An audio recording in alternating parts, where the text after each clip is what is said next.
Hello students, in this video we will discuss about second property of the conditional probability. Second property is given here. Let A and B are any two events of the same sample space S, and F is an event of S such that P of F not equal to 0, then P of A union B slash F is equal to P of A slash F plus P of B slash F minus P of A intersection B slash F. And second property including in this property, if A and B are disjoint, then P of A union B slash F is equal to P of A slash F plus P of B slash F.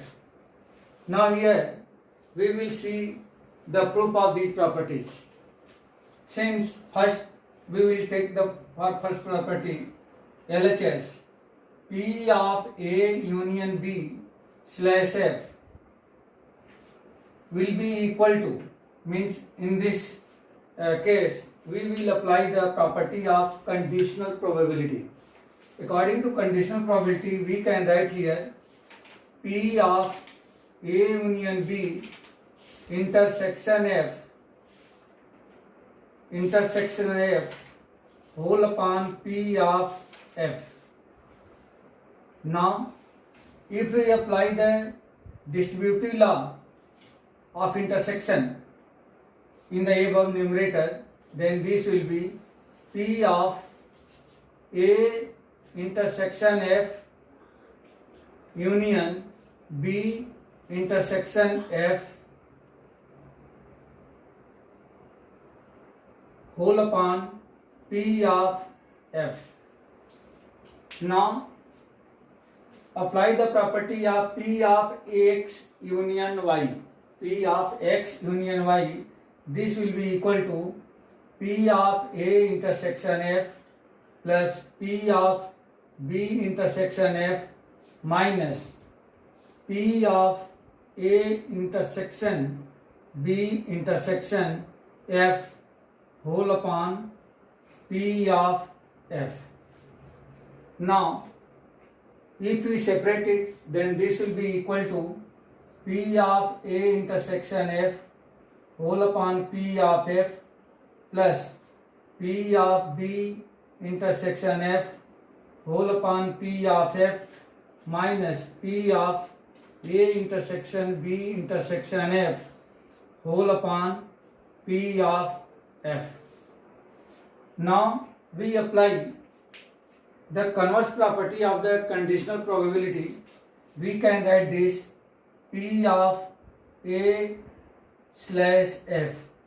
As you know that P of A slash F equal to P of A intersection F upon P of F plus this will be P of B slash F minus this will be P of A intersection B slash F. And this is the property of second property of the conditional probability, P of A union B slash F. And here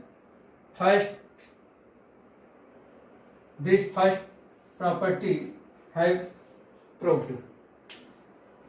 Now for the second property, since condition of the second property given, if A and B are disjoint, I write here, since A and B are disjoint, not since, write if A and B are disjoint, therefore what will be happen? That means P of A intersection B will be 0. That means disjoint means A and B have no common, and probability of that intersection will be 0. So this point will be 0. Therefore, I write here slash F. P of A intersection B slash F equal to 0. Therefore, we can write P of A union B slash F will be equal to P of A slash F plus P of B slash F. This is the second property have proved. This is the second property have proved. P of A union B slash F equal to P of A slash F plus P of B slash F. Now, in the next video, we will discuss about third property of conditional probability.